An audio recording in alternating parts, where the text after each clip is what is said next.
Hello, dear dreamers. This is a collection of soft beginnings, 10 gentle stories from the forest of Stillhollow, stitched together like a patchwork of quiet moments. These tales were made for bedtime, for listening hearts, and for anyone who needs a soft place to rest. So settle in, let your thoughts slow down, and let the stories begin. Hello, little dreamers. Have you ever been so sure you were right that you didn't even stop to hear someone else? Tonight's story is about Finn the fox and something he quietly learned when confidence raced ahead of kindness. Let's begin. The wind was soft that morning, brushing over the hill like it had something quiet to say. But Finn the fox didn't notice. He was too busy sketching lines. On a flat stone near the top of Tumbleberry Hill, Finn crouched with a leaf of bark in one paw and a bit of berry charcoal in the other. His tail twitched with excitement. Dotted paths zigzagged across his page, winding, looping, darting sharp through Stillhollow. "There," he whispered with a grin, "the fastest way across silver thread." He tapped his satchel twice. Once, twice, a little beat he always did before something bold. The green strap bounced softly at his side, filled with bits of string, spare buttons, and things that might come in handy. Finn stood tall, his fur ruffled by the breeze. "I've got a plan." Down the slope, a few friends looked up. Sunny the squirrel paused mid-roll in the berry bushes. Her nose was stained with juice. "Another one?" Bramble the bunny giggled, her ears half-tucked. "I like his plans, most of the time." Harry the hedgehog adjusted the strap of his pouch and peered toward the creek below. "Where's it go this time?" "You'll see," Finn called, already bounding down the hill. "It'll save 10 whole minutes." Of course they followed. Finn always made the world feel just a little more possible. The forest cooled as they neared Silver Thread Creek. The water glinted like silver threads between the reeds. The usual crossing, smooth round stepping stones, curved gently through one bend, but Finn was pointing somewhere new. "We'll cross there," he said, gesturing to a narrow place where fallen logs and thick reeds lined the bank. Harry hesitated. "But there aren't stones over there. Not good ones. And the mud." "We'll lay a path," Finn said quickly. 2 branches across the edge, hop to that flat rock, then across. Easy." Sunny bounced. "Ooh, sounds fun." Harry's brow furrowed. "I'm not sure it's safe." Finn's grin didn't fade, but his voice sharpened slightly. "We don't need safe, Harry. We need smart." He tapped his satchel again, a little faster this time. They set to work. Sunny found sticks. Bramble gathered vines. Finn gave directions like a cheerful conductor in a leafy orchestra. Only Harry lingered back, eyes on the usual stones, watching the creek swirl gently around them. "Maybe the old way's fine," he murmured, but no one heard. By midday, the shortcut was built, a wobbly crossing of bark and twigs curving toward a boulder on the far side. Finn gave a proud little bow. "Your new path awaits." He stepped on first. The structure dipped, then held. His tail flicked in triumph. "See?" Sunny hopped after him, laughing. Bramble followed carefully, paws spread wide. Harry stood at the edge. "Come on!" Finn called. "It works!" Harry didn't move. I'm not sure," he said softly. "You'll be fine," Finn insisted. "Everyone else did it." Harry took a breath, stepped forward. The first log dipped. The second slipped. His arms flailed. Finn lunged, but too late. Harry tumbled, not into the creek, but down the soft, muddy bank, scraped, startled, and silent. The others rushed to help. Finn was last to kneel beside him, a knot forming in his chest. "I didn't mean," he started, brushing at the mud on Harry's fur. Harry blinked. "I know." But he didn't smile. He didn't say thank you. He didn't say anything else. The shortcut still stood. It hadn't broken. The plan had worked. Hadn't it? Finn looked down at his paws, smeared with mud. Then at the still water. Then at Harry, who was brushing off his pouch without meeting anyone's eyes. Something inside Finn twisted. Like a pause he couldn't unpause. He looked at his map. Still rolled up, still clever, still correct. So why did it feel wrong? That night, the wind moved gently through the trees. But Finn didn't sketch. He didn't tap his satchel. He didn't even open it. He just sat by the edge of Silverthread Creek, watching the stepping stones he hadn't used. The stars began to appear, one by one, and the water shimmered faintly in the moonlight.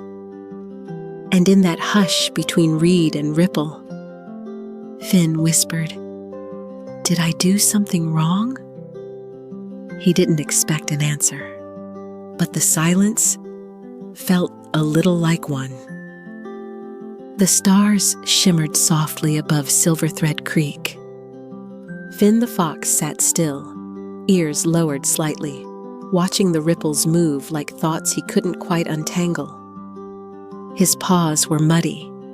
His map was folded and untouched. And inside him, a question kept circling.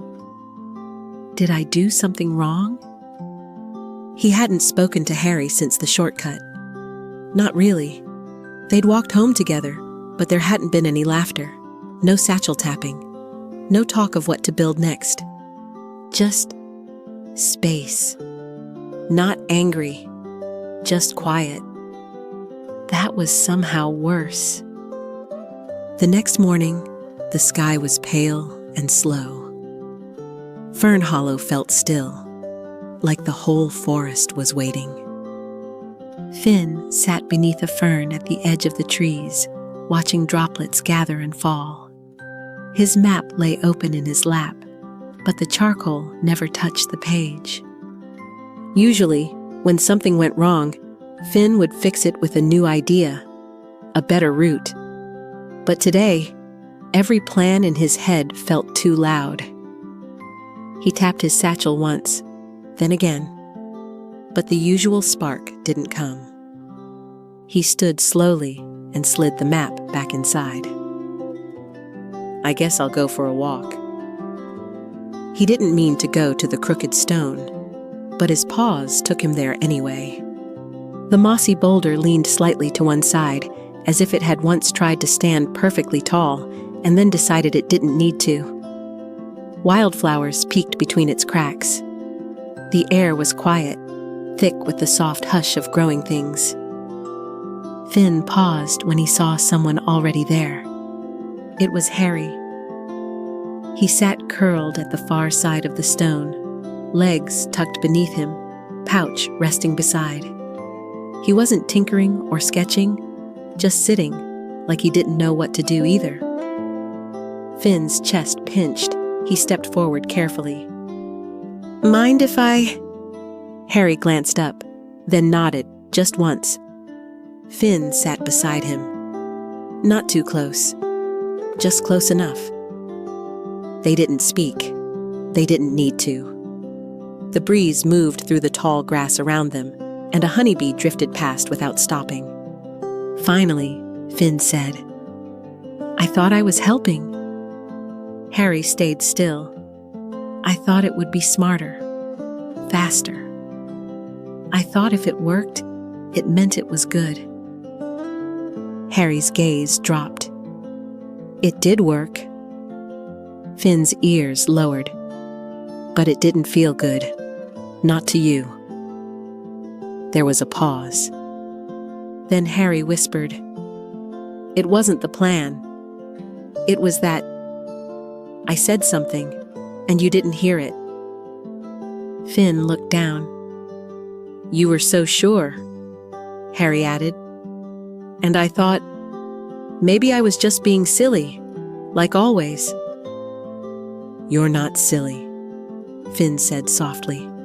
"You were right to speak up." Harry didn't answer right away, but something in his shoulders eased. They sat a while longer, letting the hush between them stretch and soften. Then Finn said, "I don't think I always have to lead. I just forget." Harry gave a tiny smile. "You don't always have to fix things either." Finn let out a quiet laugh. "But it's what I do." Harry tilted his head. "Sometimes, doing nothing is harder." Finn looked at the stone beside them, crooked, steady, imperfect. He stood. "There's something I want to try," he said. "Will you come?" Harry stood too, brushing moss from his fur. "Okay." They returned to Silverthread Creek. The shortcut still stood. The branches sagged now, and the vines were loose, trailing like a forgotten idea. But Finn didn't look at it. He walked to the edge of the usual crossing, the smooth, round stepping stones he'd once ignored. He bent down and picked up a small yellow leaf. Harry watched. Finn placed the leaf gently on the surface of the water. It floated, then drifted. Not fast, not far, but it moved. Finn didn't try to guide it. He just watched. Harry stepped beside him. He chose a leaf too, smaller, lighter, and let it go. The two leaves drifted quietly down the creek together, side by side. They didn't race. They didn't speak. They just let them float. That afternoon, the others met up at Gatherbright Grove. Sunny tumbled in with twigs in her fur. Bramble brought a basket of berries and a soft hum in her voice. Finn sat with Harry beneath a tall-leafed tree. This time, he didn't plan a shortcut. He didn't pull out a new map. He just listened. He watched. He stayed. And in that stillness, something gentle returned, like a breeze that didn't need to impress anyone, or a plan that didn't need to be perfect. Just presence. Just care. That evening, as the sky turned rose and gold, Finn sat on the slope of Tumbleberry Hill. His map was open again, but instead of sketching a new route, he traced a line he'd already drawn, the gentle one that curved around the creek and followed the stones. He smiled, and just before he folded the map away, he tapped his satchel once, then again. Not to start something new, just to remember what it meant to pause. Good night, little one. Sometimes the kindest thing we can do is stop and truly listen, even when we think we already know the way. If you enjoyed this story, please consider liking the video and subscribing to Tales of Fernhollow.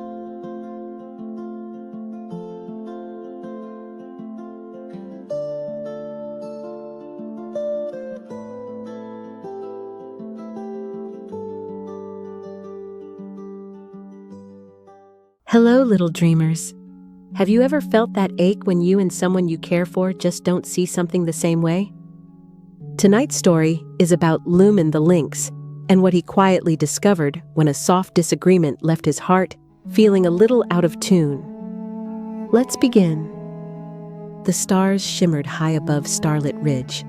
Lumen the lynx stood near the edge of the slope, his tufted ears slightly lowered, a soft sign of emotional openness and uncertainty.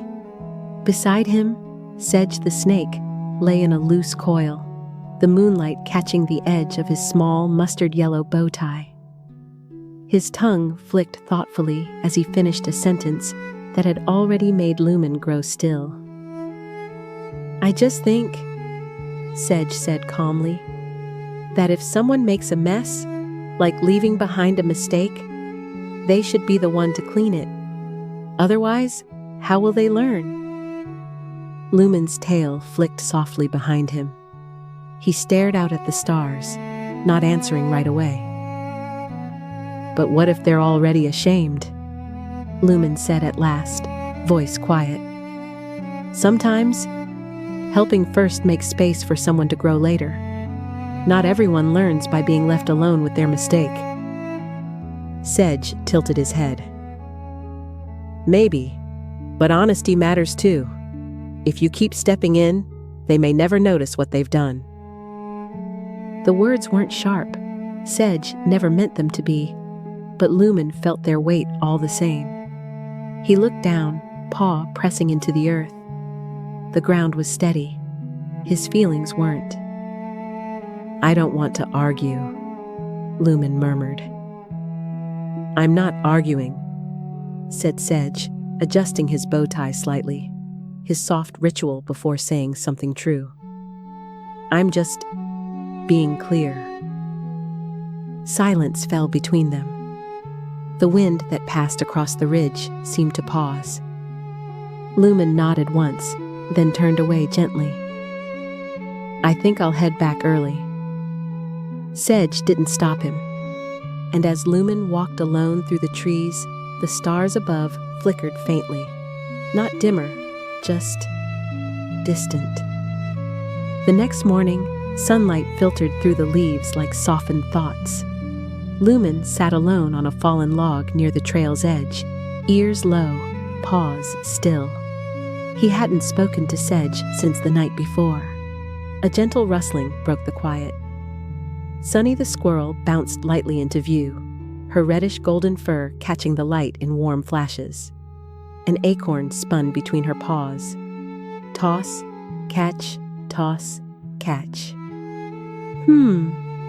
She said, hopping up beside him.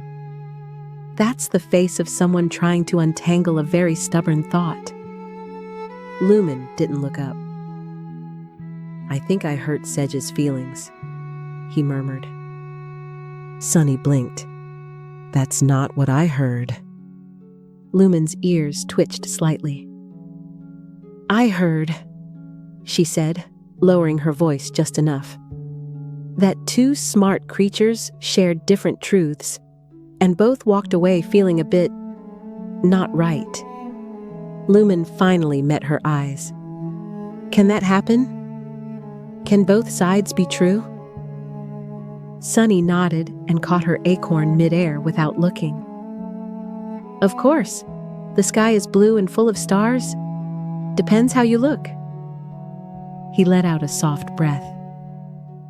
"Then why does it feel like the space between us is wider now?" Sunny didn't answer right away.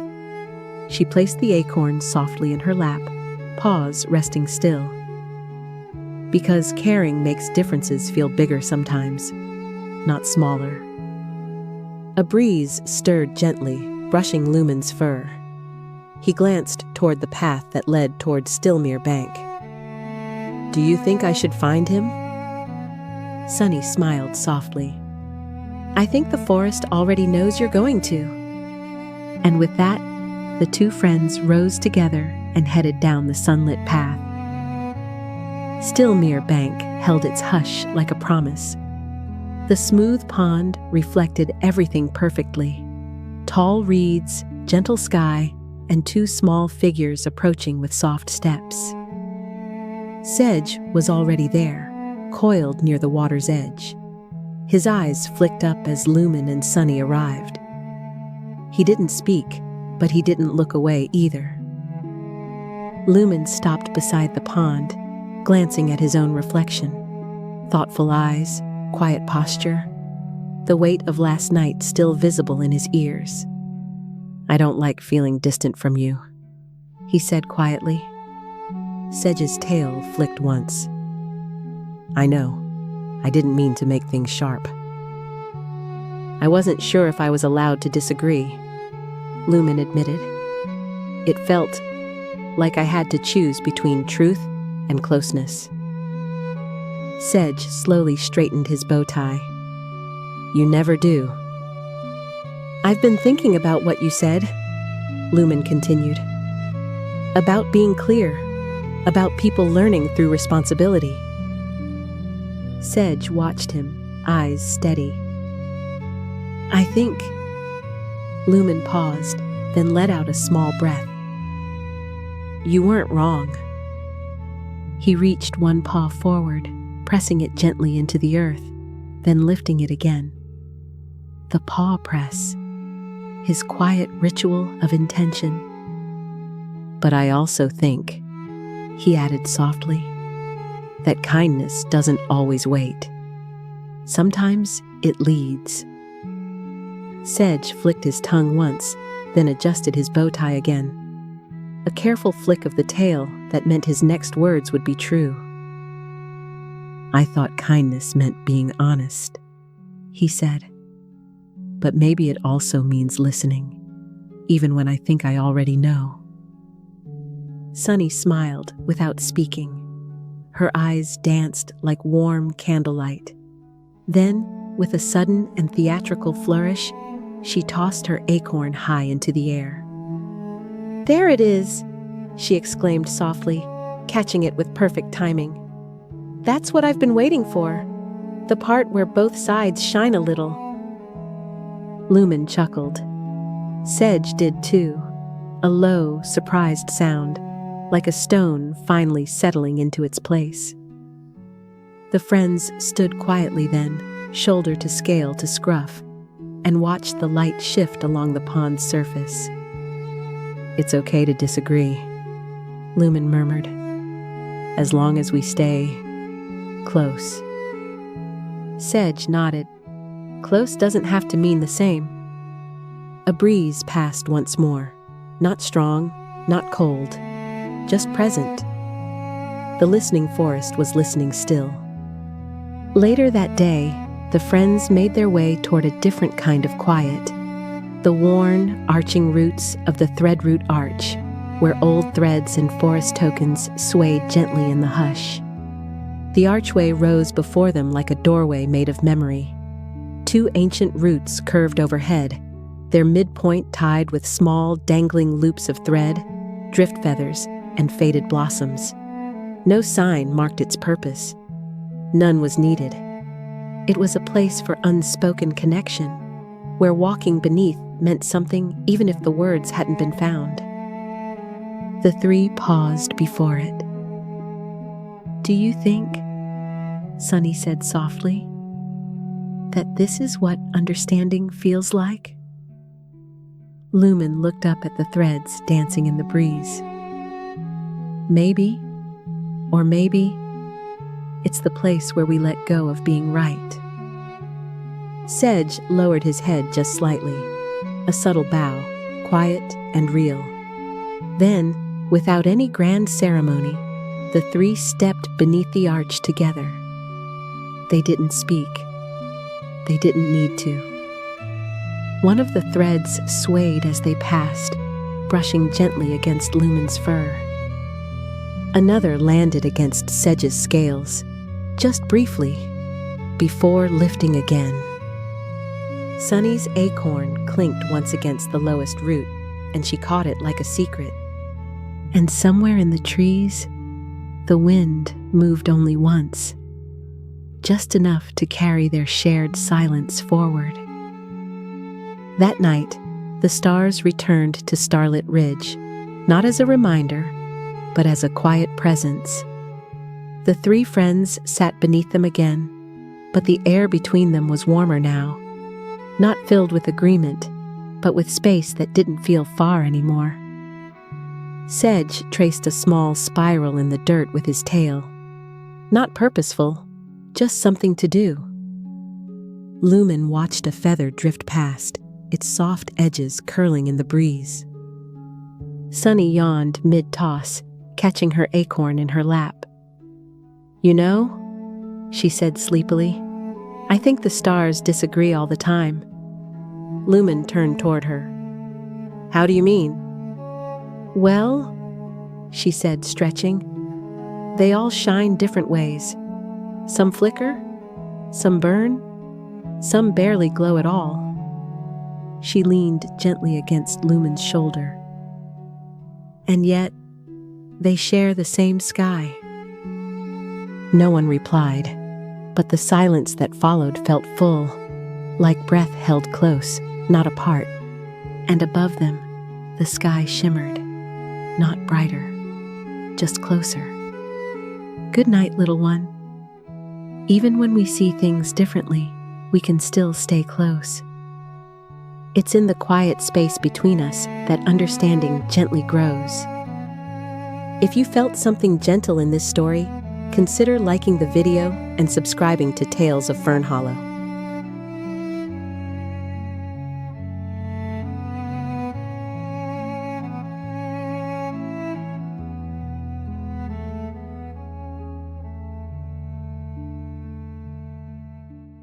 Hello, little dreamers. Have you ever felt left out? Like everyone else was picked, but not you? Tonight's story is about Sedge the snake and something he quietly discovered on a day that left him wondering if he mattered at all. Let's begin. It was a golden afternoon in Fernhollow, the kind that made the leaves glow like lanterns and the breeze feel like a soft song. All around Gatherbright Grove, laughter was blooming like spring petals. The grove had been swept clean and strung with ribbons for the Mid-Spring Mirth Festival, a day for games, music, and shared snacks under the dappled sun. Colorful cloths covered tree stumps piled with berry pies, painted rocks, and tiny flags made of pressed flowers. Creatures were already forming circles for games that would begin soon. Sedge the snake slithered in just as the first bell rang, his charm swaying slightly near his tail. He wasn't one for festivals, not really. Too many sudden bursts of noise, too many eyes. But today, he thought, might be all right. Maybe he'd just watch. Maybe join one thing. Maybe it wouldn't feel so loud this time. He coiled loosely beneath a fern near the grove's edge, half in shadow, half in sun, watching as the others gathered. Finn the fox had already paired with Lumen the lynx, their usual mischief afoot, plotting the treasure map challenge, no doubt. Bramble the bunny and Dawn the deer were laughing as they tied vines together for a three-leg race. Even Harry the hedgehog had been roped into a blindfold game by Sunny the squirrel, looking terrified and thrilled all at once. Sedge flicked his tongue once, then again. He wasn't worried. Games would come and go. Someone would ask. They always did. Eventually. Right? But then the bell rang again. And this time, it wasn't just a start. It was an announcement. "All right, everyone," called Wim the wren, hopping onto a painted stump. "Grab a partner for the next round, one you haven't paired with yet. We've got 5 fun stations, and you'll need to work together at each one." A soft shuffle began. Eyes met. Pairs formed. A few called across the grove. "You with me?" "I'll go with you." "Let's try it together." And then, the shuffling stopped. The games began, and Sedge was still sitting beneath his fern, alone. He didn't say anything, not a word. He just uncoiled slowly, carefully, and slithered off toward the trees. The sound of giggles and music faded behind him as he moved through the soft underbrush, following a path he knew well. He didn't feel anything in particular. Not sadness, not anger, just a kind of hush. That quiet, sinking hush. The kind that settles behind your ribs when the world moves on without noticing. He passed the crooked stone, then turned toward the softer trails that led to the listening tree. The tree stood in a low, mossy hollow, its wide trunk thick with age, branches arching like arms ready to listen. The air there always felt gentler, like it held room for thoughts you hadn't found the words for yet. When Sedge arrived, he didn't speak. Not right away. He simply curled into a loose coil beneath the largest root and stared at a patch of dappled shadow, the edges of his mind echoing with the simple question he couldn't shake. Why not me? That's where Olive the owl found him. She didn't land with a flutter or call his name. She just touched down softly on a low branch, head tilted in that thoughtful way she had. Her round spectacles caught the light. She waited. Eventually, Sedge gave a small flick of his tongue. I know, he said dryly. You're going to tell me I should go back. No, said Olive gently. I'm not. He blinked. You're not? She shook her head. I'm just wondering why you're here. Sedge flicked his tongue again. Just felt like slinking. Olive didn't speak. He sighed. It's not a big deal. Everyone just forgot, I guess. Or maybe I don't look very fun to run wheelbarrow races with. There was a pause. I mean, who wants a snake for a partner? No arms, no legs, can't tie a ribbon, can't carry a spoon on my nose. Doesn't exactly scream festival favorite. Still, Olive didn't fill the silence. Instead, she stepped down from the branch and walked over to sit beside him, her feathers barely stirring the moss. When she finally spoke, her voice was quieter than the breeze. Do you think that's why no one asked you?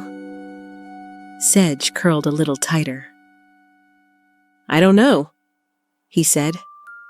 I just know I wasn't picked, and I didn't want to ask, because what if they only say yes to be nice? That's worse, isn't it? Is it? Olive asked. He opened his mouth, then closed it again. She waited. It just, he said finally, makes you wonder if you're only welcome when it's convenient, or clever, or useful, and when you're not, maybe you're not really wanted at all. There it was. Not bitterness, not self-pity, just a quiet truth that hurt a little. Olive reached into her small pouch and pulled out a tiny seed, round and pale, with a soft, spiral curl. She rolled it between her wings, then set it gently beside him. Do you know what this is? She asked. Sedge looked. No.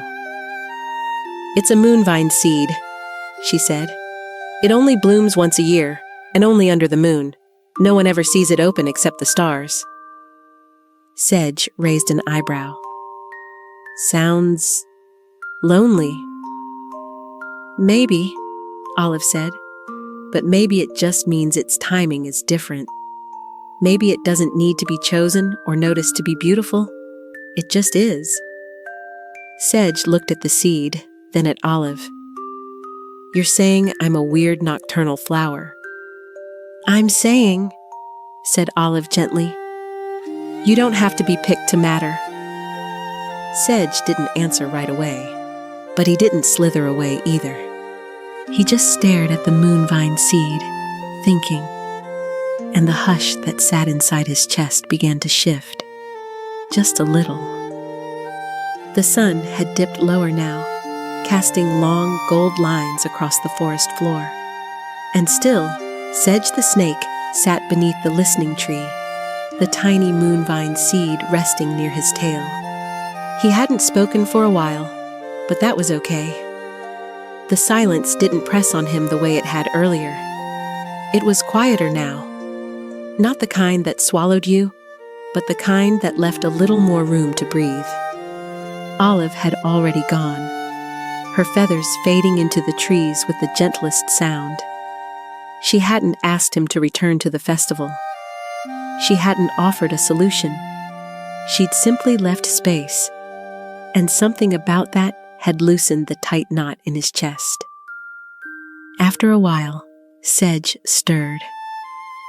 He looked at the seed again. Small, curled, still. He wrapped it carefully in a leaf he found near the tree's base, tying it closed with a strand of grass that had fallen from Olive's path. Then, slow and steady, he slithered through the underbrush, not toward the grove, but along a quieter trail, well-worn and softly familiar. He was heading for the Wishing Bridge. The Wishing Bridge sat between two gentle banks, its old wooden planks warmed by sun and softened by time. Moss grew along its edges, and tiny offerings dotted its railing. Feathers, twine-tied twigs, pressed flower leaves. Fern-hollow creatures had long visited it when they needed to let go, try again, or speak feelings too shy to say aloud. Sedge coiled at the center, right where the bridge bowed slightly above the water. The stream below flowed slow and silver, carrying spring petals that had fallen upstream. He stared down for a while, watching one petal spin in a lazy circle before catching the current again. And then, without planning it, he whispered, "I wish I didn't have to keep proving I matter." The words surprised him a little. They came out softer than expected, more real than he'd meant. "I wish I didn't always wonder what people think of me, whether I'm wanted, whether I'm just tolerated." He let the hush settle again. There was no audience, no reply. Just the creek, the sky, the wood beneath him. "I don't want to be chosen because someone has to," he added, almost to himself. "But I think sometimes I wish I was, anyway." He looked down at the little bundle in his tail, the seed tucked in its leaf like something precious. "And I wish I could believe," he said quietly, "that I'm already enough, even when no one says it." Then he laid the bundle on the edge of the railing, not tossed, not hidden, just placed, gently, like a leaf you don't want to lose to the wind, but know you have to let go of anyway. It wasn't a wish to be picked. It was a wish to stop needing to be, and that felt like something. Back at Gatherbright Grove, the festival had begun to soften.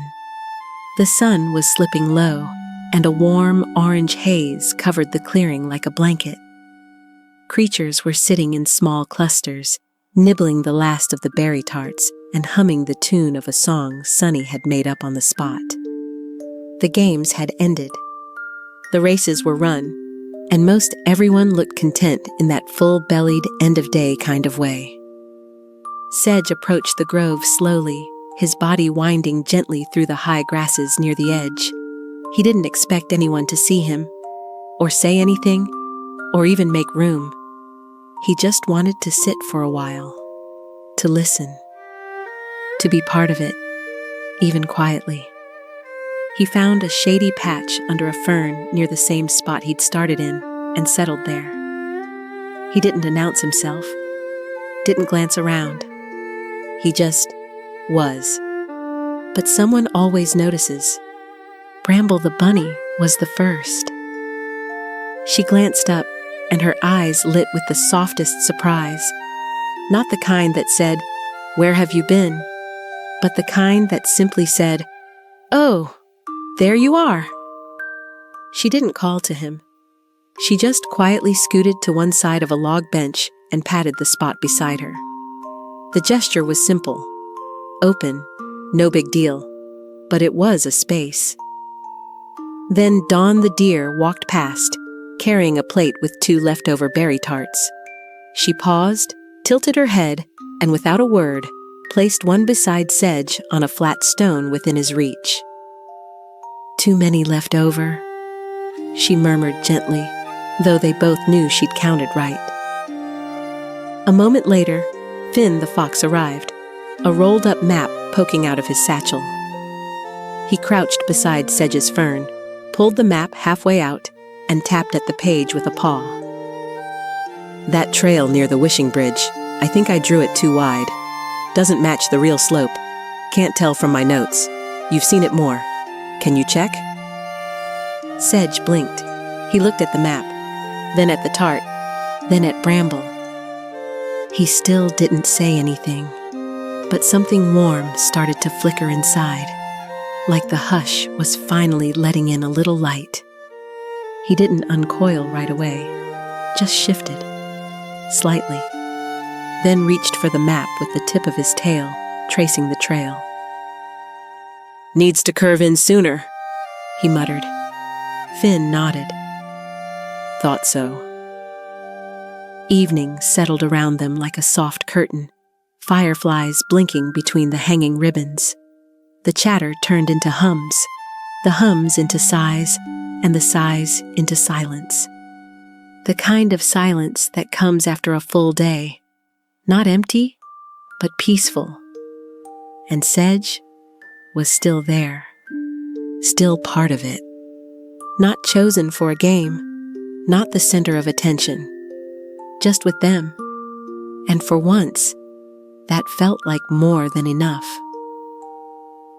Later that night, after the festival had faded and only the moonlit wind remained, Sedge returned to the wishing bridge one last time. The seed bundle was still there, untouched, but it didn't need to be gone for the wish to matter. He slid up to it, rested his head beside it, and whispered, "Not a wish this time, but a truth." "I'm still me," he said. "And that's something." He didn't need the leaf anymore, didn't need to know if someone had picked him, because now, deep down in that space that had once ached with doubt, something had taken root. He didn't know if it would bloom tomorrow or the next day, or maybe not for a while. But it had started, and that was enough, because he was enough.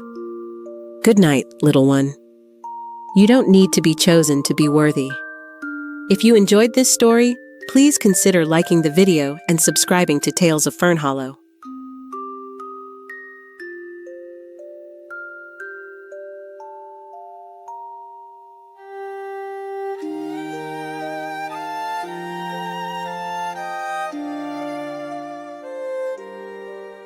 Hello, dreamers. Have you ever wondered if what you do really matters, especially when no one seems to notice? Tonight's story is about Bramble the bunny and something she quietly learned when that feeling wouldn't go away. Let's begin. Bramble the bunny sat beneath the listening tree, her little paws folded in her lap. The wide, ancient trunk rose above her like a gentle giant, its soft branches swaying just enough to hush the wind. The small gray bunny was humming, just barely, a quiet tune that trembled like a leaf in early morning air.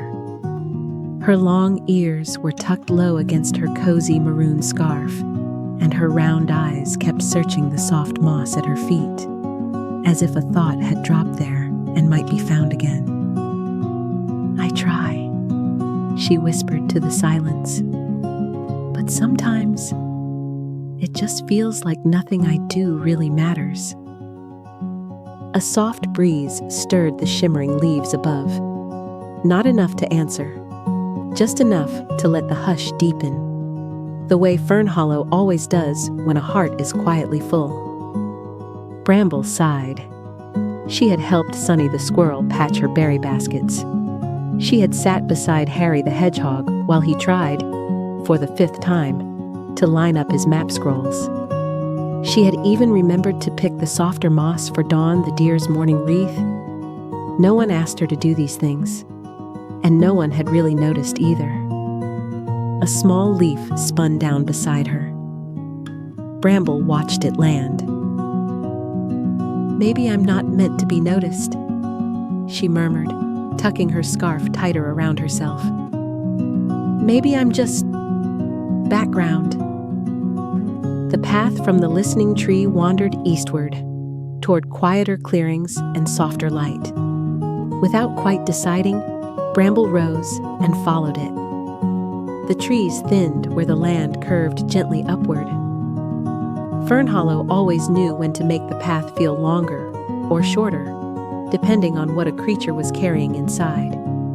Today, the way felt long. Not heavy, just unsure. She wandered until the path opened into Featherdrop Clearing, a gentle meadow where white and gray feathers danced slowly on the wind, floating and settling like thoughts given permission to rest. And there, standing beside a low tuft of flowers, was someone Bramble hadn't seen before. A small mouse with soft lavender gray fur and big, round ears stood very still, one paw gently clutching a tiny satchel filled with seeds and petals. She didn't speak. She didn't wave. She simply was. Her soft eyes met Bramble's and held them like a quiet hand. Bramble stopped. Something in her hushed. The wind lifted again. A single feather drifted between them, then curled toward Bramble's feet, as if offering no answer at all, only presence. The mouse nodded once, so softly Bramble almost missed it. "Hi," Bramble said, voice small but steady. The mouse blinked slowly, then turned, and without a word, began walking through the clearing, the satchel bouncing lightly against her side. Bramble hesitated, then followed. The clearing grew quiet behind them as Bramble the bunny followed the little mouse through the drift of feathers. Misty's steps were soft, almost inaudible, yet her presence felt steady, like a breath that had decided to stay. No words passed between them, but the forest was listening. As they walked, Bramble noticed the way Misty paused now and then, gently nudging a fallen petal from the path or brushing a seed into a patch of waiting soil. Tiny actions, unseen except by the trees. Bramble's chest ached, not with hurt, with recognition. She thought of the scarf around her neck, how Dawn the deer had once placed it there when Bramble couldn't stop shivering. She had kept it ever since. No one had seen the moment. No one had needed to. They came to a narrow curve where the trees opened wider and the light began to shift. The wind, light as breath, moved through the tall grass with a hush that felt like invitation. Ahead, nestled beyond a gentle rise of stones, was Sproutstone Glade, a small, sunlit space where new green shoots grew between cracks in the rock, blooming with tender blossoms. The light here was warm, not bright, the kind of warmth that doesn't ask to be seen, only felt. Misty stopped at the edge. She turned just slightly and gave Bramble one long, thoughtful look. Then, without needing a goodbye, she wandered back the way they came, soft footsteps fading into featherlight silence. Bramble stood there for a moment, still. The glade waited. She stepped forward. The moss gave gently under her paws. Tiny blossoms pushed bravely through stone, not tall, not flashy, but present, honest. She sank to the ground. All at once, her breath caught, not from sadness, but from something looser than that, a softness unfurling. "I think," she whispered, "I needed to see it." The sprout near her paw trembled, just a little, as if touched by the same hush. The forest said nothing, but its quiet felt full. Bramble closed her eyes. She thought of all the small things she'd done, the quiet things no one saw. A berry basket mended, a kind word placed softly when another had fallen silent, a scarf offered without being asked. No one had tallied them, no one had clapped or called her brave, but they had happened, and that was enough. When she stood again, the path behind her looked no different, but she felt different. Not bigger, not louder, just more whole. As she walked home, light catching gently in her scarf, a single feather floated down and rested beside her steps. She didn't pick it up. She didn't need to. Good night, dear dreamers. Sometimes the smallest light is the one that stays with us the longest. You are worthy, always, even when no one is watching. If you enjoyed this story, please consider liking the video and subscribing to Tales of Stillhollow.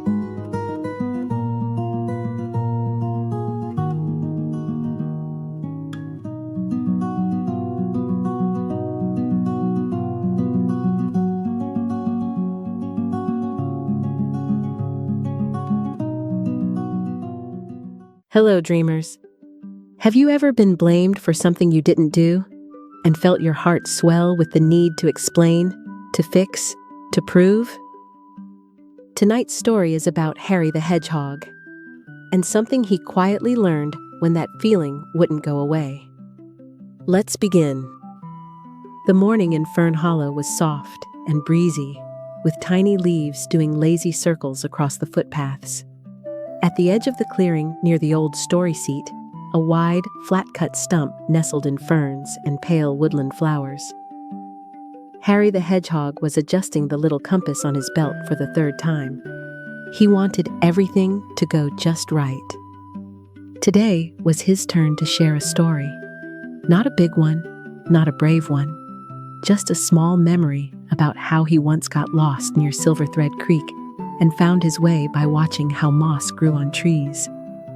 It's simple, he whispered to himself, smoothing his quills. And I checked the facts. Twice.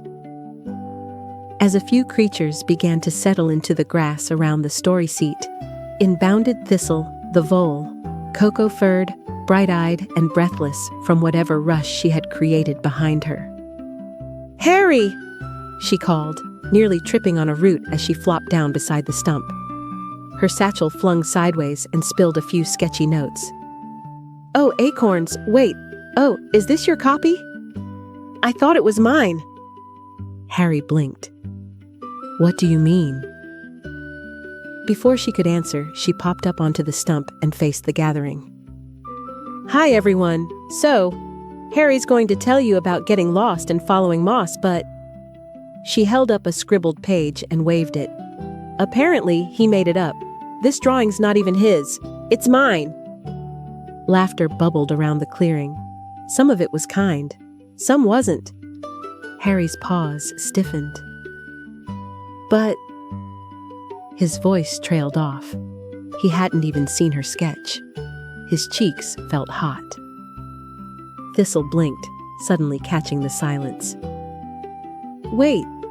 Oh no, did I mess it up?" she whispered, loud enough to be heard. But the moment had landed. Harry's turn came and went like a leaf caught in the wind. He stood there beside the stump, compass clenched in his paw, a half-breathed explanation caught behind his teeth. Later that afternoon, Harry found himself alone at Stillmere Bank, the mirror-smooth pond that always reflected too much.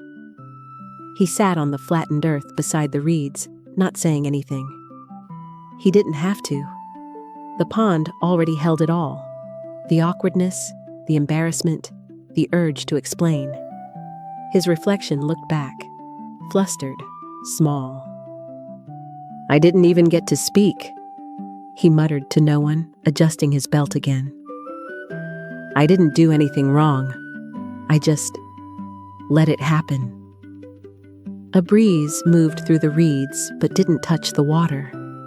The surface stayed perfectly still. Harry's quills gave a restless rustle. He stood, brushing moss from his paws. Maybe she didn't mean it. Maybe she didn't know. But it still wasn't right. He walked without planning to, past the bend of mossy rocks and toward Ashfern Crossing, where two forest paths split like old choices. One path rose gently toward bright canopy light. The other curved into low bramble and hush. Harry paused at the fork. The air here always felt stirred, like the forest was holding its breath, waiting for someone to notice something inside themselves. "Do I tell her?" he murmured.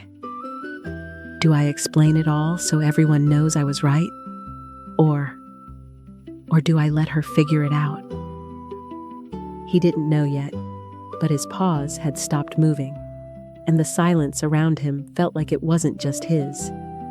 Not yet ready to decide, Harry sat beside the dry ferns at the edge of the crossing. The wind shifted slightly, rustling just the tips of the ash leaves, like something waiting. Ashfern Crossing waited in its quiet way. Harry sat where light met shade, still undecided, but not unmoved. The path that curled upward felt right, airy, open, honest. But the one that dipped low into bramble and hush somehow felt harder. And maybe that's why his paw moved, slowly, thoughtfully, toward the harder way. Thistle the vole wasn't far. She was crouched beneath a tangle of ivy vines just off the trail, pulling pebbles from her satchel one by one and arranging them into a lopsided heart. It didn't look like art. It looked like trying. She didn't notice Harry until he was almost beside her. "Oh," she said, startled. Then she fumbled the pebbles and dropped one in her lap. "Harry, I messed up, didn't I?" He paused. A dozen words crowded behind his teeth. "You did. You embarrassed me. You didn't even check." But he didn't say them. Instead, he sat down. "I don't know," he said softly.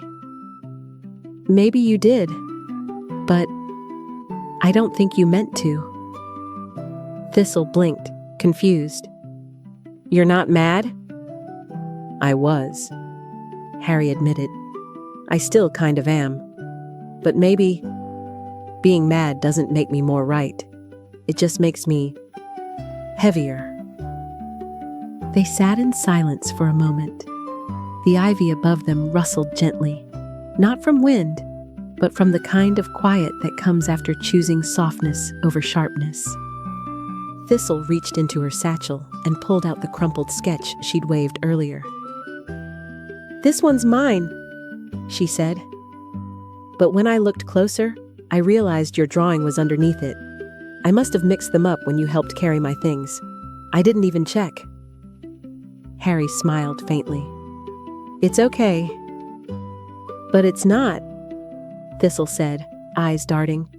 "I made you feel small. I know I did."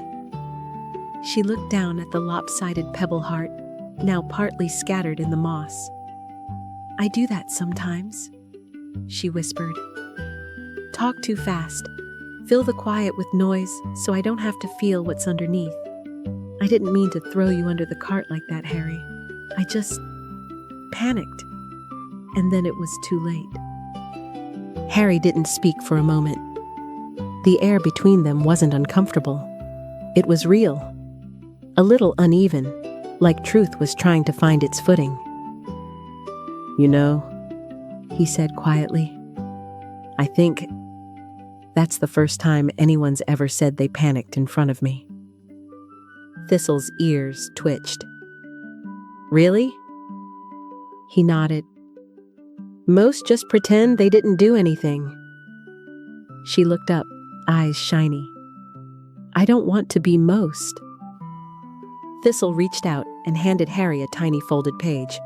On it, She'd drawn the compass from his belt, careful, precise, and labeled Harry's Way.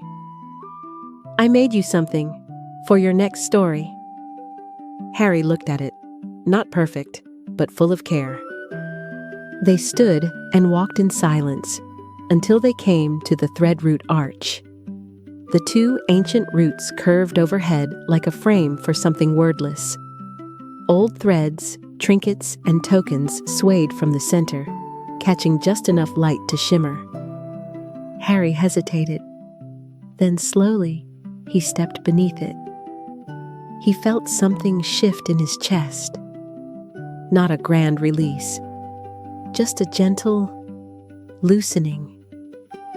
Just as Harry stepped beneath the arch, something above stirred. Not wind, exactly, but a hush. A small bit of thread, forest dark and glimmering faintly with green, drifted down, landing quietly near his paw. He bent to pick it up. It wasn't a gift. It wasn't a prize. It was something else. A marker. A noticing. Later that evening, Harry returned to the story seat. The circle was smaller this time. No crowd, no spotlight, just Thistle beside him and the breeze in the ferns. He held the tiny compass sketch in one paw, the thread in the other. "I'd like to tell you something," he said. Not a story, just something he'd learned. About how sometimes the kindest thing you can do is not prove you're right. That night, as stars blinked gently above Stillmere Bank, Harry's reflection rippled for the first time. Not because of wind, but because he smiled, and it reached all the way into the pond. Good night, dear dreamers. Being right can feel good. But being kind? That can feel like something even deeper. The sort of feeling that makes you lighter, not louder. If you enjoyed this story, please consider liking the video and subscribing to Tales of Fernhollow.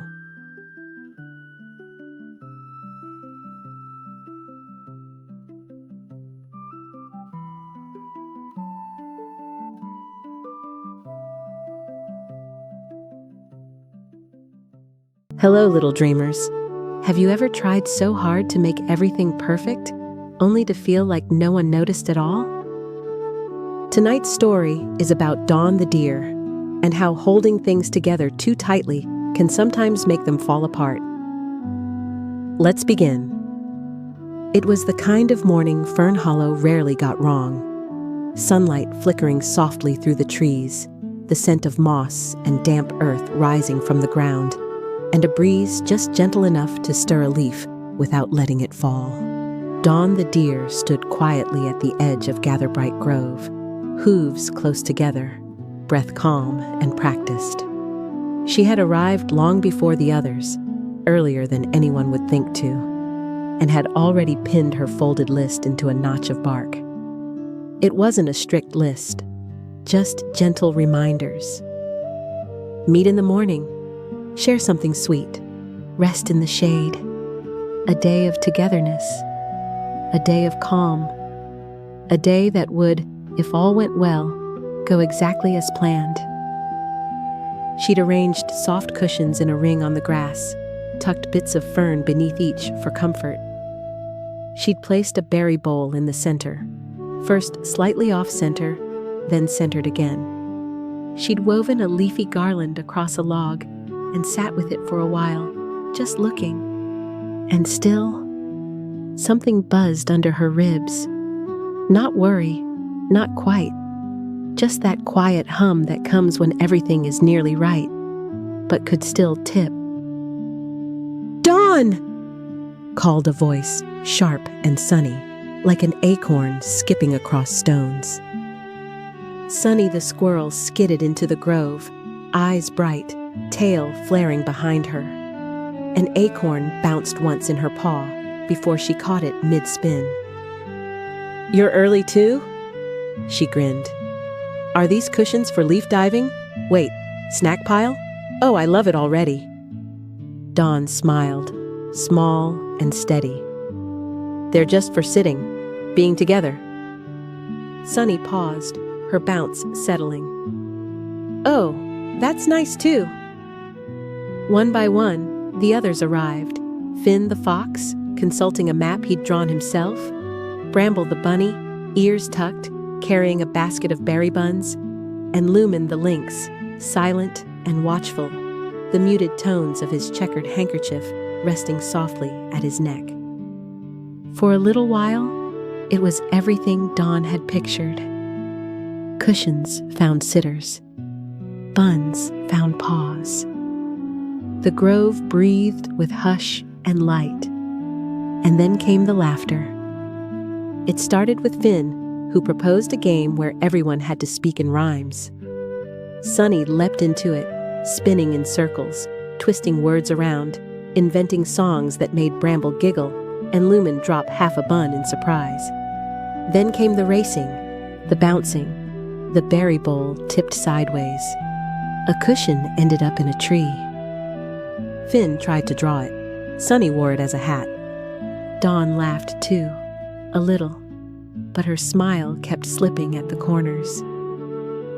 Maybe, she said gently, we could come back to sitting, just for a while?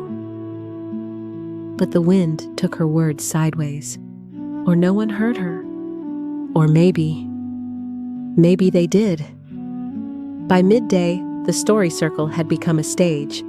Someone had wound her garlands around tree trunks. The cushions were half covered in paw prints. Her careful list had curled in the bark and begun to peel. "Want to join?" Sunny called from atop a stump, waving a wand made of twigs and ribbon. Dawn shook her head softly. "I'll just stay here a moment."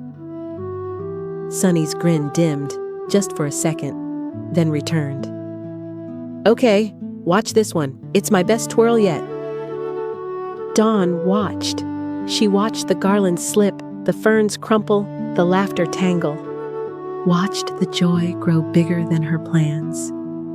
Watched her day, their day, become something else entirely. She wasn't angry, not even sad. Just distant, like a circle where you know you belong, but you're standing just outside the ring. She didn't feel pushed out, but she didn't feel inside it either. As the sun tilted, the group slowed. Shadows lengthened. Laughter softened into mossy hush. Some lay in the grass, others traced rings into the soil. Dawn tidied in silence. She gathered cushions, brushed away pine needles, straightened a garland that would not stay. Sunny patted over, cheeks pink from play. "That was fun," she panted. "It all just sort of happened, didn't it?"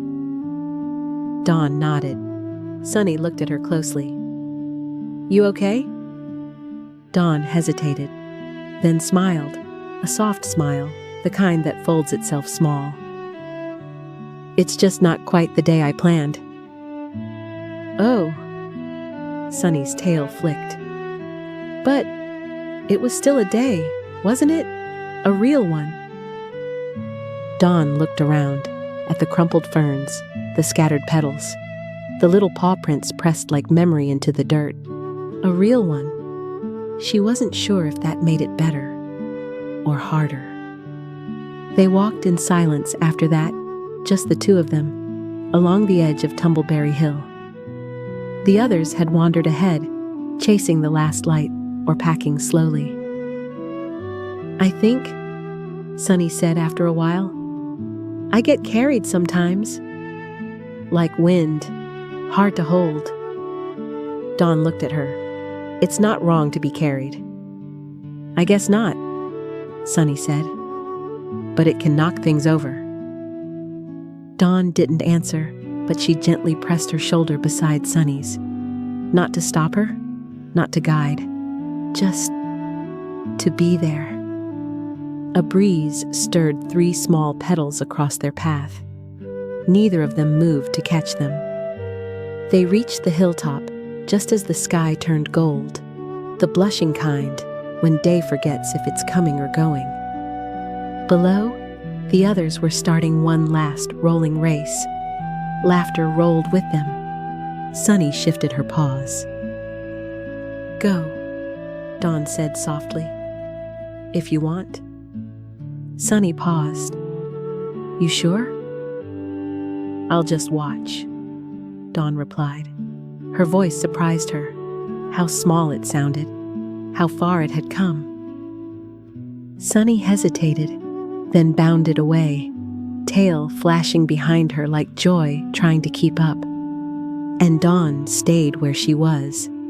At the top of the hill, hooves pressed gently into the earth. She listened. The laughter kept going. The breeze moved without her. And for the first time that day, she didn't try to hold it in place. She just let it go. Dawn remained at the top of the hill, her hooves pressed gently into the earth. Below, laughter still rose from the others, soft and rolling, like wind tumbling through grass. She didn't move. She didn't try to follow. Not yet. The ground beneath her shifted, not in movement, but in feeling, as though the forest itself had tilted just slightly, asking her a question she wasn't sure how to answer. If you don't hold it, what happens next? She didn't know, but the question stayed with her as the light fell. A day that wouldn't stay still. A heart that didn't know how to let go. And a breeze that never asked permission to move. The sky had dimmed to that quiet blue between gold and gray by the time Dawn made her way down from Tumbleberry Hill. The others were scattered in the long grass, their fur tousled, their smiles slow and easy. She walked past them gently, not unseen, but unneeded. No one stopped her. Not because they didn't care, but because no one knew she needed it. She told herself it was fine. But something inside her folded in, just a little smaller. She followed a narrow path into the trees. The forest shifted softly around her, golden light turning green, birdsong fading into hush. She wasn't looking for anything in particular, only space. Space without lists, without cushions, without anyone watching to see how calm she could keep things. Then, in a quiet shaft of sunlight, she saw them. Feathers, drifting through the air, pale gray, soft white, one with a dusky blue tip. They floated in slow circles, catching in low branches, brushing against her as they passed. Just ahead, feather drop clearing. She stepped into it like water. No one else was there. The clearing felt held in stillness, not silence, but something deeper, like everything was listening. Dawn didn't sit. She didn't move far. She just stood beneath the soft fall of feathers, not knowing why she was there, only that she needed to be. A gentle beat of wings whispered behind her.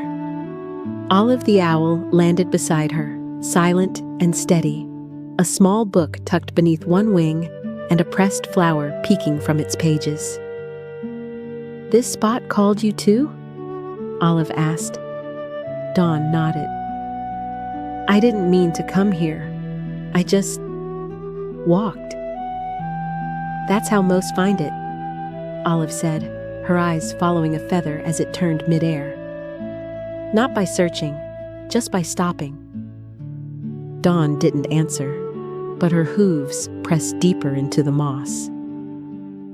"You held something heavy today," Olive said after a moment, her voice low. "And no one saw it." Dawn blinked. Her throat felt tight. "I don't mean what you carried in your legs," Olive continued.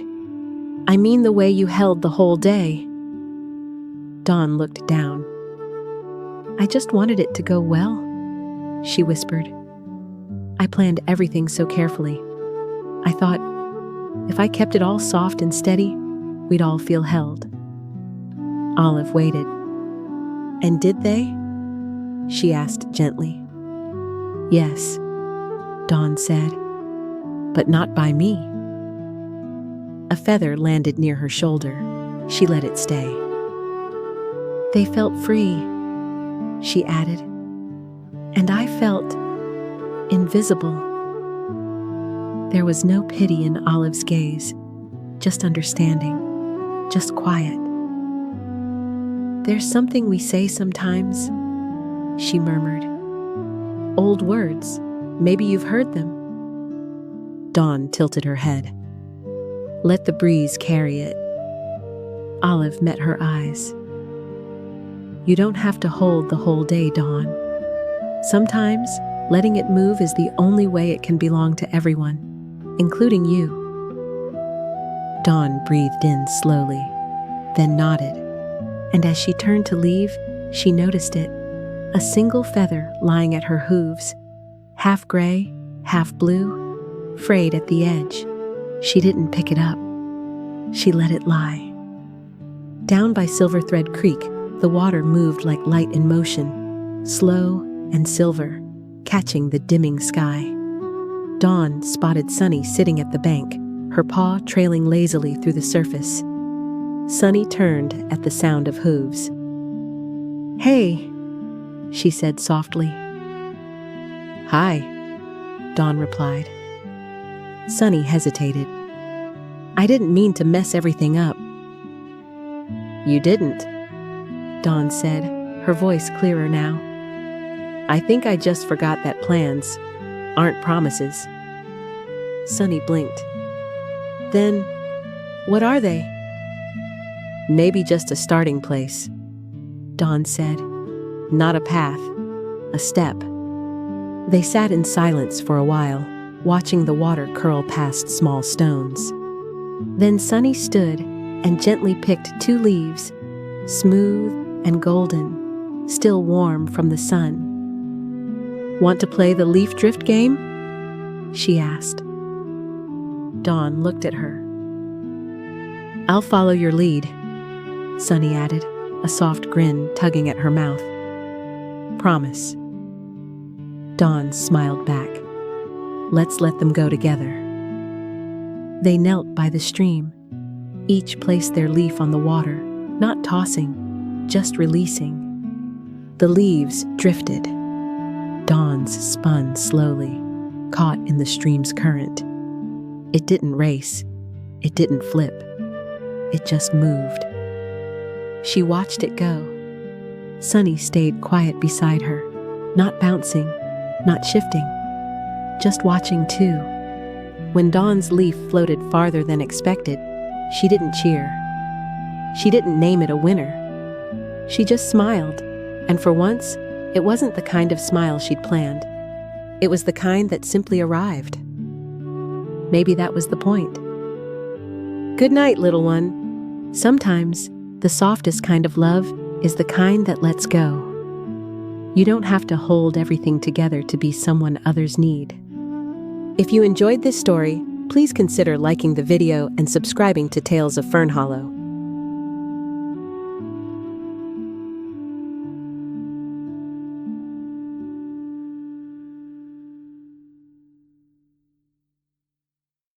Hello, dear dreamers. Have you ever found something simple, but couldn't explain why it felt so special? Tonight's story is about a quiet snake, a little gray rock, and how sometimes the gentlest warmth can be the most precious thing of all. Let's begin. The rain had just stopped. Not long ago, the sky had whispered its tears over Fernhollow, but now everything shimmered. Every leaf, every blade of grass, every stone, bathed in the hush that follows a storm. The forest felt freshly awake. At the edge of Silver Thread Creek, puddles sparkled like little mirrors.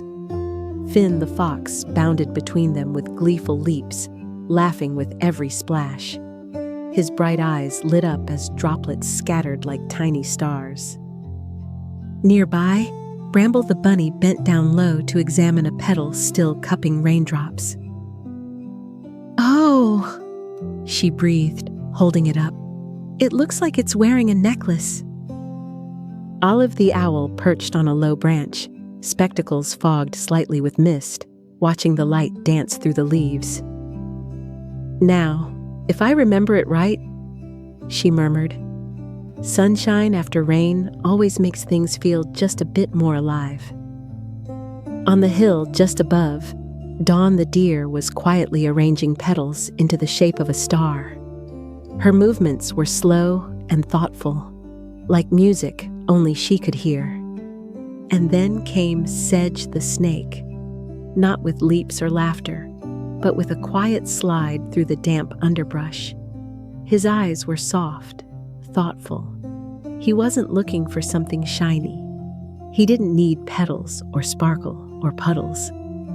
Instead, he paused by a smooth, small gray rock tucked beside a fern. It wasn't bright. It wasn't odd or rare. But Sedge touched it with the tip of his tail, then gently coiled around it, as though it had whispered something only he could hear. Finn blinked, watching him from across the clearing. "Wait," the fox called, patting closer. "That's what you picked?" He tilted his head. "It's not shiny or special or anything." The others turned to look. Sedge lowered his gaze. "I just liked how it felt," he said, almost too softly to hear. He set the stone down on a patch of moss, then slipped quietly away. His bow tie slightly crooked, his expression unreadable. No one followed. Sedge found himself deeper in the trees, near the hush of Glintrock Cavern, where water dripped like a quiet heartbeat into the earth below. The rock walls glinted faintly, but Sedge didn't notice. He curled beneath a shelf of stone where moss grew thick, wrapping himself loosely, not tightly like fear, but gently like tiredness. He didn't cry, but he didn't smile either. Inside, something sat heavy, the ache of not quite belonging, of not choosing right, of always being a little out of rhythm with the others. The forest didn't speak, but it listened, and in that silence, gentle footsteps echoed, then stopped. A soft flutter, then stillness. Olive the owl sat beside him, not too near. She said nothing, not right away. She simply breathed beside him, slow and warm, letting the hush breathe too. Sedge finally spoke, his voice as quiet as the cavern's drip. "It's just a rock. I don't know why I picked it. It doesn't sparkle. It's not anything." Olive blinked slowly. "Maybe sparkle isn't everything," she said gently. "Tell me, why did you pick it?" Sedge's tongue flicked once, then again. He thought. "Because it was warm," he whispered at last. "Everything else was cold after the rain, but that one little rock, it wasn't. It felt like someone had held it, or like it had been waiting."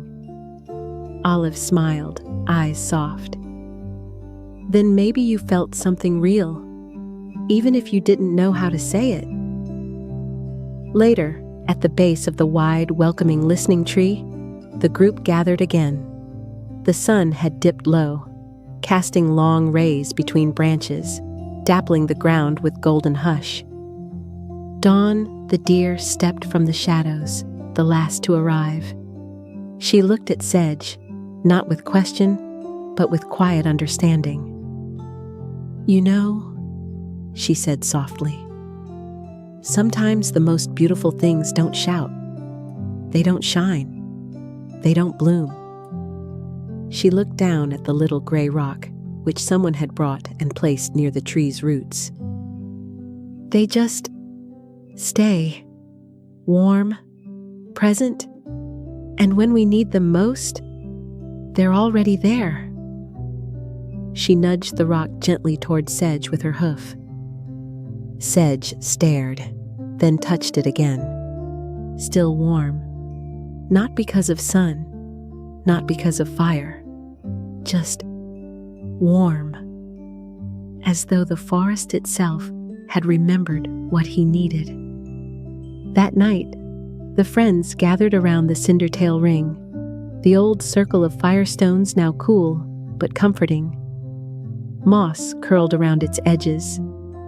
Bramble had brought her petals, but they were soft now.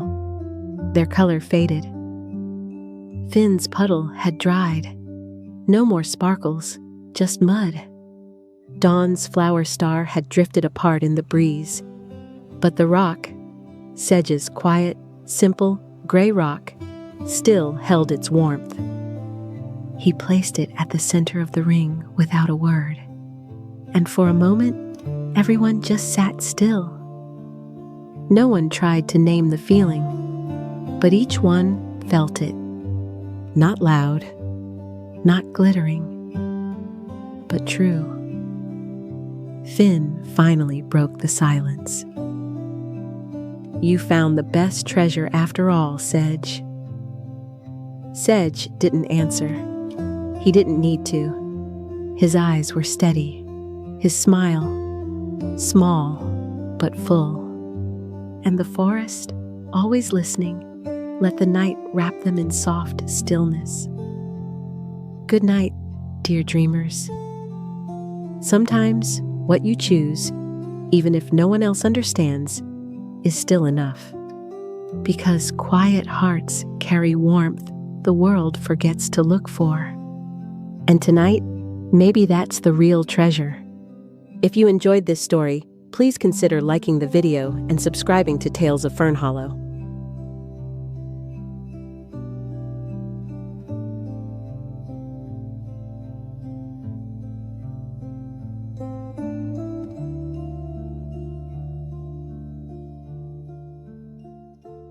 Hello, dreamers.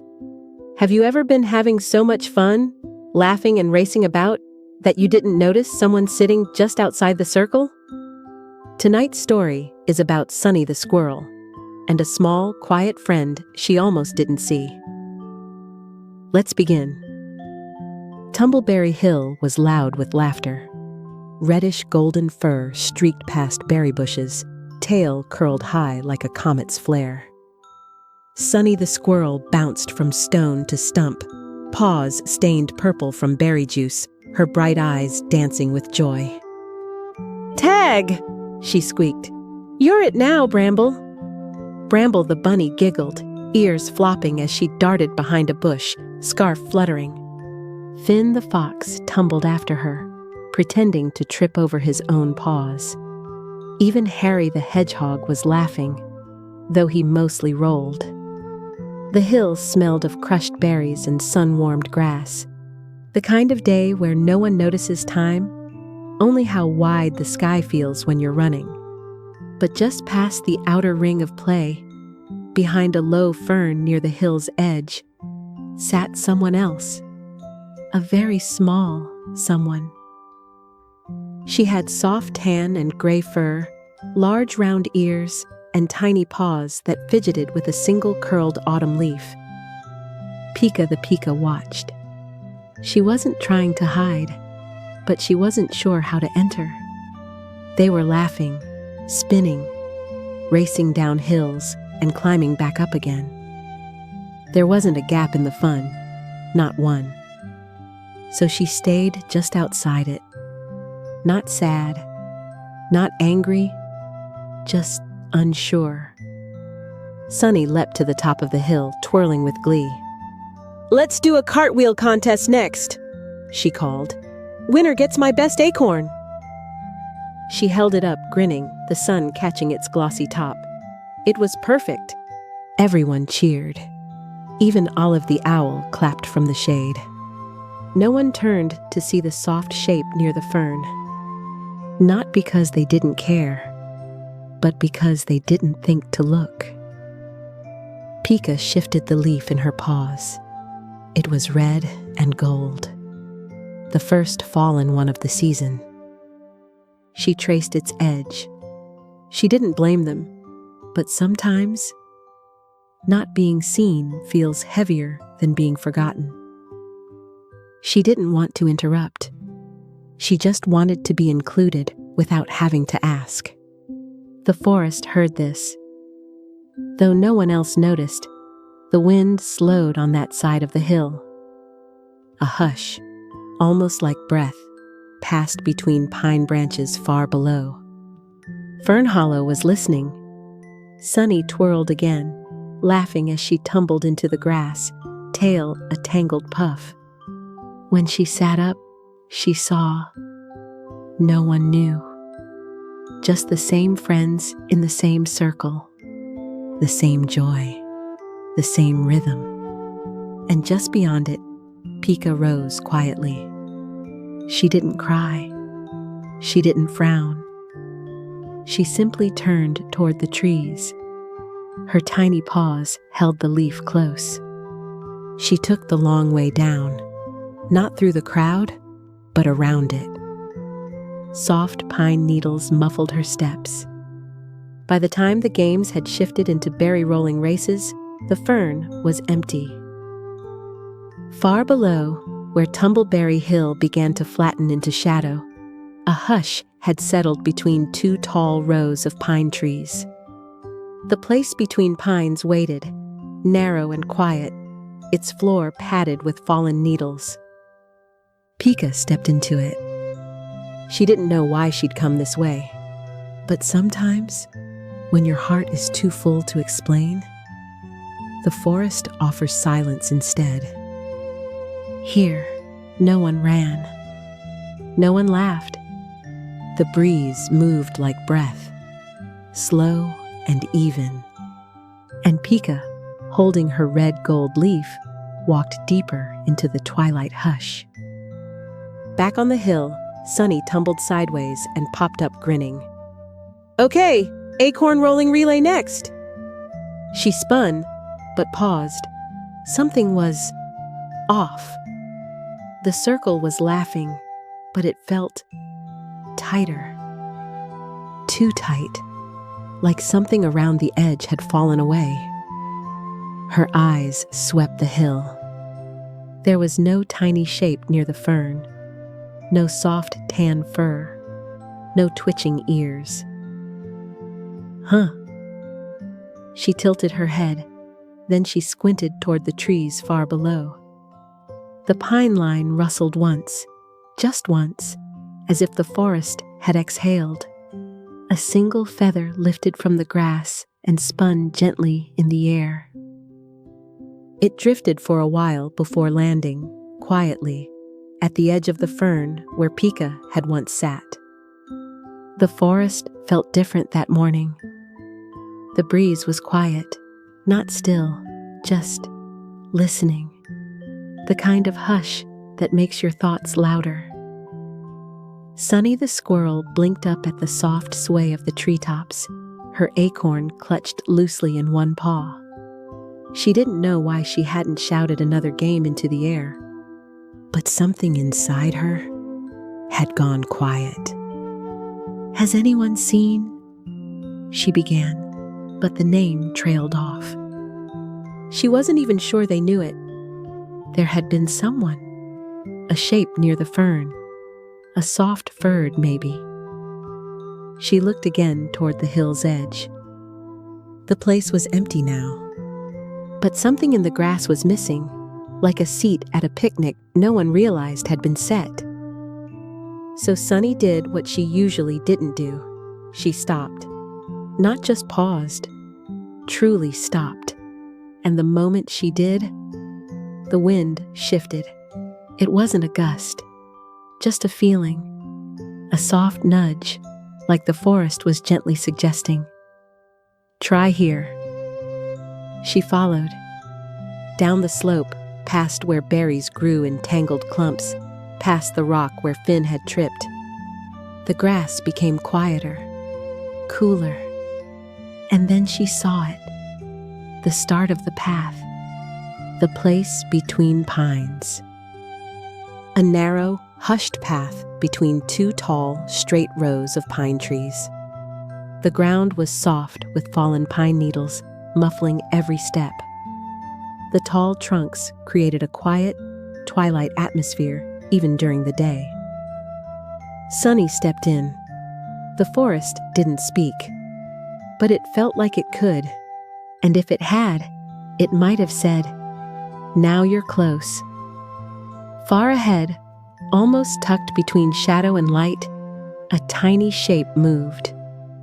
Barely enough to be noticed, unless you were finally trying to see. Sunny crept closer. Her tail brushed softly against pine bark. Pika didn't move.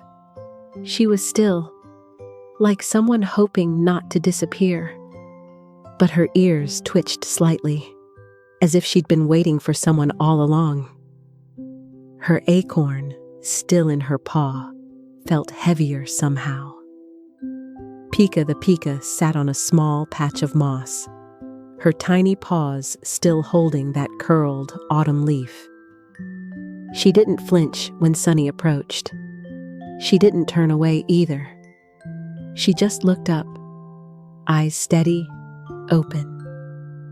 Sunny knelt, heart humming. She didn't have a speech. She didn't have a plan. But slowly, gently, she held out the acorn. No words, just a quiet offer. Pika blinked, then gave the smallest smile. She turned the leaf in her paws once more, then gently slid it into the curl of Sunny's tail, like placing a thank you where words might get lost. One gift traded for another, and just then, without sound or warning, a small blossom opened at the base of the pine. Small, pale, tucked between the roots. It hadn't been there before, but the forest, as always, had been listening. They walked together. Not fast, not laughing, but in step. The path no longer felt quite so narrow. The hush remained, but it no longer pressed. And as they reached the edge of the trees, light returned. Gatherbright Grove awaited. A wide, sun-dappled grove of tall, leafy trees with lush grass, often decorated with colorful banners and filled with fireflies at dusk. Today, it held a picnic. A ring of friends sprawled under a banner strung between two trunks. Bramble was drawing little berry faces. Harry was carefully arranging sliced apples in spirals. When Sunny and Pika stepped into the light, a few heads turned, then a few more. Finn blinked. "Hey! Oh, we didn't see." He stopped, and then, without fuss or question, Bramble scooted over. Olive the owl fluffed her feathers and smiled. Harry offered a perfectly sliced apple. No one searched for perfect words. They simply made room, and this time, it had a space. That evening, just as the sky began to fade into its softer blues, a few petals floated down from somewhere no one could quite trace. They landed near Pika's paw. She looked up, smiled, and pressed one gently into her leaf. Sunny leaned back in the grass, watching the dusk rise through the canopy. "Next time," she whispered, "I'll look around first, not just ahead." And the breeze, warm and soft, passed over them both, not as an answer, just as a promise. Good night, dear dreamers. Sometimes kindness isn't loud at all. It's the soft space we make for someone still waiting to belong. If you enjoyed this story, please consider liking the video and subscribing to Tales of Fernhollow.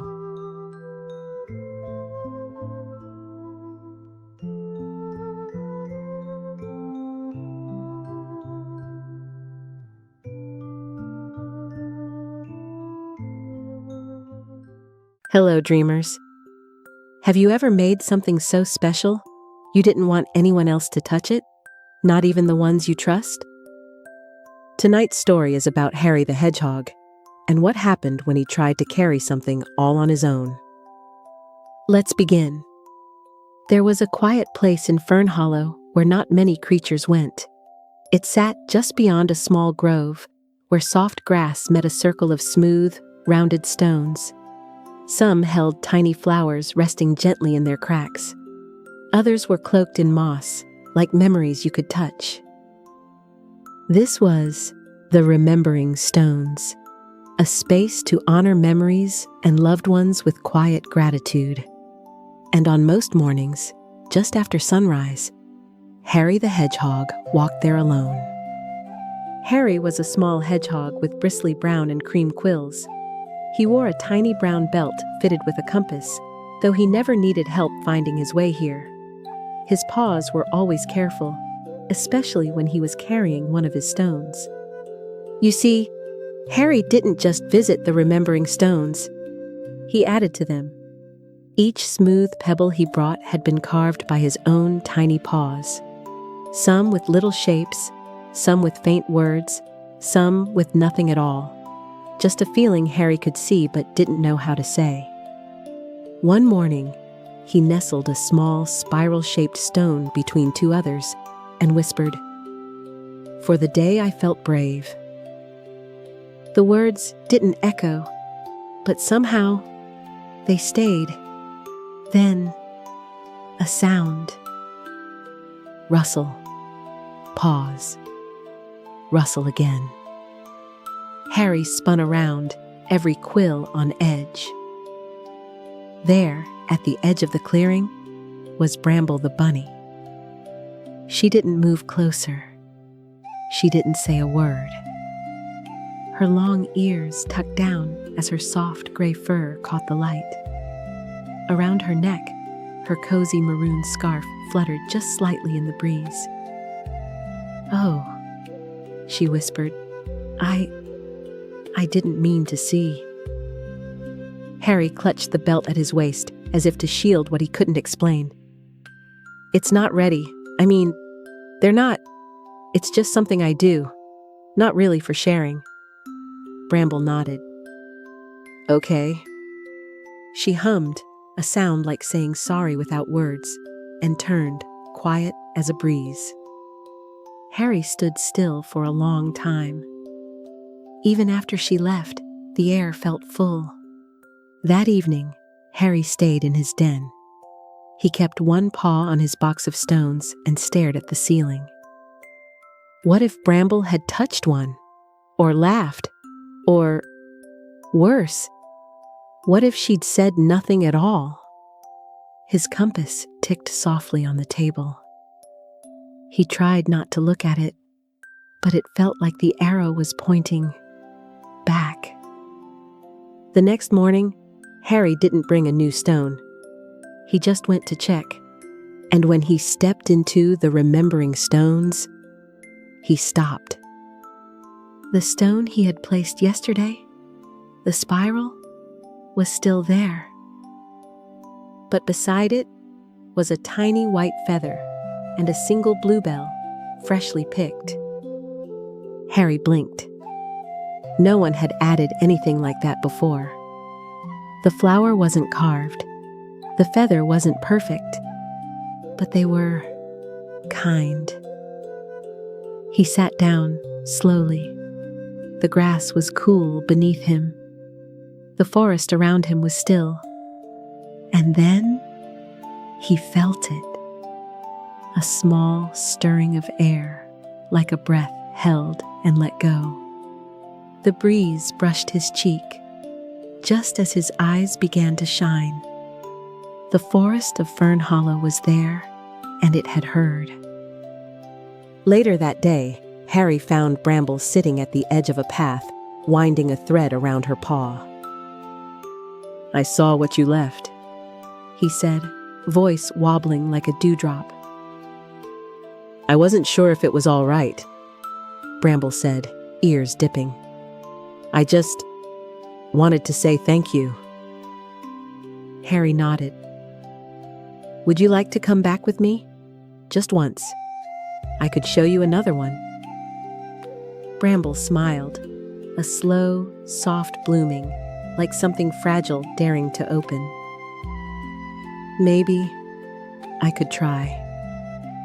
They walked in silence, but not awkwardness. The hush between them felt soft, like moss beneath paw and foot. When they arrived, Harry knelt beside a different stone. This one had a swirl and a dip, like a tiny cave. This one's for a day I felt small, he said, but I wanted to stay. Bramble didn't say anything at first. Then she said, I think that's very brave. Harry looked at her, and for the first time, didn't feel flustered. Just seen. They didn't stay long. The sun had begun to tilt toward evening. But on the way home, Harry took a different path. It led through a place neither had visited together before, the threadroot arch. The ground beneath was soft with pine needles.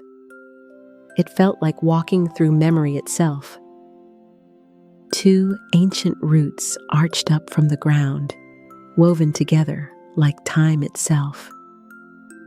Dangling from the middle were old threads, forest trinkets, and silent offerings, each left by someone who had felt something they couldn't quite say. As they stepped beneath it, the light shifted. A golden thread caught in the branches above, glinting once before drifting to the earth. Harry picked it up, looked at it, then offered it to Bramble.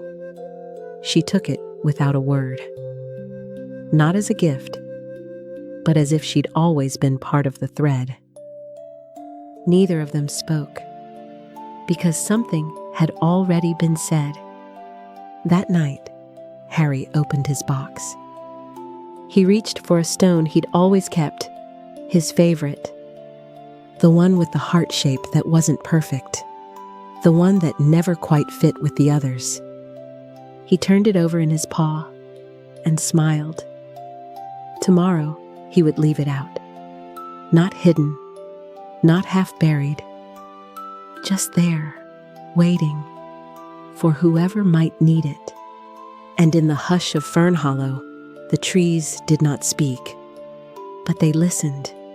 And in that quiet listening, something gentle began to glow. Not loud, not fast, just real. Good night, dear dreamers. Sometimes the hardest part of sharing is trusting someone to care the way you do. But when you do, the caring grows, and the glow stays. If you enjoyed this story, please consider liking the video and subscribing to Tales of Fernhollow.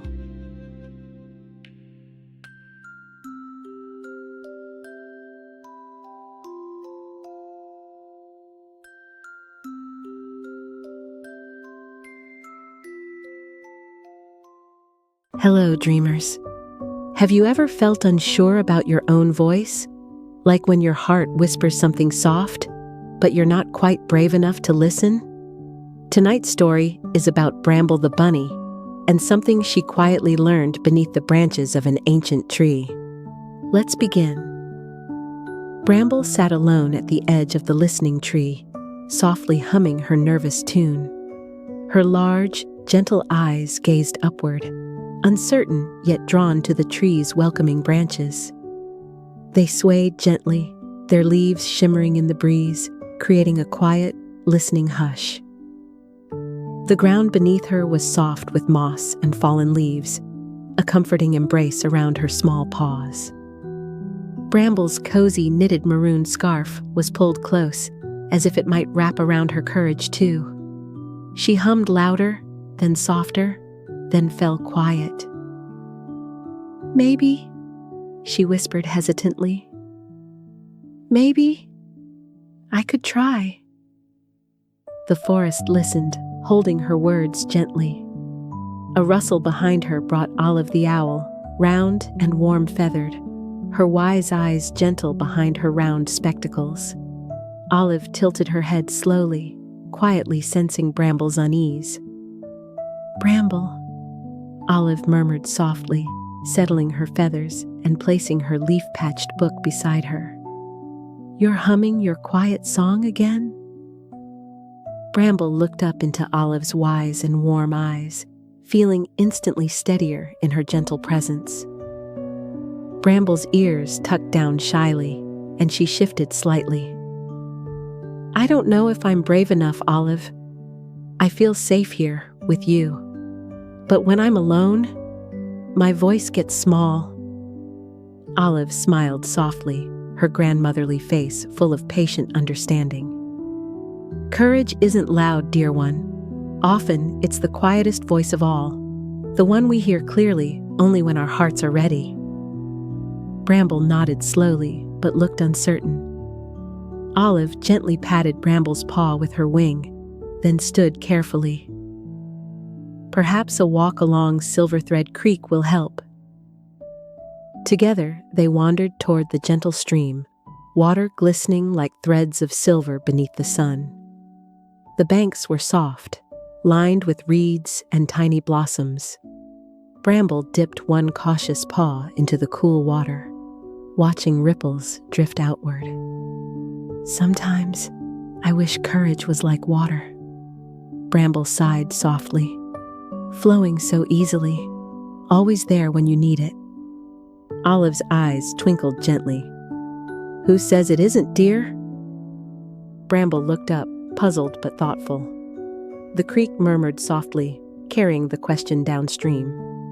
Her maroon scarf fluttered gently as she hummed again, this time a bit stronger, a bit more curious. Lumen the lynx, quiet and observant, appeared silently on the opposite bank, his tufted ears alert beneath the softly patterned handkerchief tied around his neck. His calm eyes met Bramble's thoughtfully. "I've been listening," Lumen said, his voice gentle and soft. "I don't know yet exactly what you're feeling, but I sense it's important." Bramble nodded slowly, her posture modest yet quietly brave. "I'm trying to find courage inside me. Olive says it's a quiet voice." Lumen's eyes softened gently, understanding without needing more words. Lumen tilted his head thoughtfully, his eyes wide and sincere. "Sometimes the quietest voices hold the truest words. Listen to it, even if it frightens you a little." Bramble gazed down at the flowing silver water, her reflection shimmering gently back at her. The quiet hum rose again, and this time she listened carefully to its soft, hesitant melody. Olive stretched her wings gently, preparing to leave. "You'll find your voice, Bramble," she reassured warmly. "Trust yourself as you trust the forest." With a gentle nod, Olive opened her wings and quietly glided away, leaving Bramble alone by the creek, surrounded only by soft whispers and gentle reflections. And so Bramble sat, ears tucked down, eyes wide with gentle curiosity, listening to the quiet whispers inside her own heart. The forest around her watched silently, knowing her moment had not yet arrived, but was softly on its way. Bramble took quiet steps away from the creek, her heart softly humming now with questions. Each pawfall felt lighter, yet filled with the quiet weight of newfound trust. Drawn by an unspoken feeling, she moved toward a small private spot she knew well. The quiet knot, an old tree root forming a gentle circle, worn smooth by gentle paws. Bramble settled into its comforting shape, the familiar space holding her quietly. She closed her eyes, listening inwardly. Her heart fluttered softly, uncertain at first, then gently steadying, like the quiet ripple on a pond after a stone sinks slowly beneath the surface. "Maybe I could try," she whispered again, her voice slightly stronger this time, filled with soft bravery. Yet doubt lingered softly at the edges, quiet but present. The forest felt Bramble's hesitance. Around her, sounds softened, as if the entire woodland held its breath, honoring her quiet moment of reflection. Then, a gentle breeze. Bramble opened her eyes slowly. The forest around her was still, yet something had shifted softly, like a quiet breath released after holding it for too long. Her ears perked slightly, alert. Above her, a single leaf shimmered softly with gentle gold, a delicate flicker of quiet magic, like an invitation whispered only for her. Then it drifted gently down, landing softly at Bramble's feet. She picked it up carefully, its edges delicate, its color already fading. Yet the warmth lingered softly, a quiet reminder of her own small courage. Bramble breathed deeply, feeling the warmth of her maroon scarf around her neck, comforting her gently, like a reassuring embrace from a friend. She rose from the quiet knot, a new resolve gently filling her heart. It was quiet courage, not bold or loud, but hers alone. She made her way back toward the listening tree, its branches still swaying gently, leaves still whispering softly. She stood beneath it, feeling taller, somehow braver. Her ears lifted gently, her eyes brightened with quiet resolve. Softly, she spoke to the ancient tree. I hear it now, the voice beneath the branches, my own quiet voice. The forest answered gently, as if smiling. Wind moved softly through leaves, carrying her words into quiet memory, weaving them gently into the hush of Fernhollow itself. Good night, dear dreamers. Sometimes courage isn't loud or bold. Sometimes it's just the quietest whisper in our hearts, waiting patiently until we're brave enough to hear. If you enjoyed this story, please consider liking the video and subscribing to Tales of Fernhollow.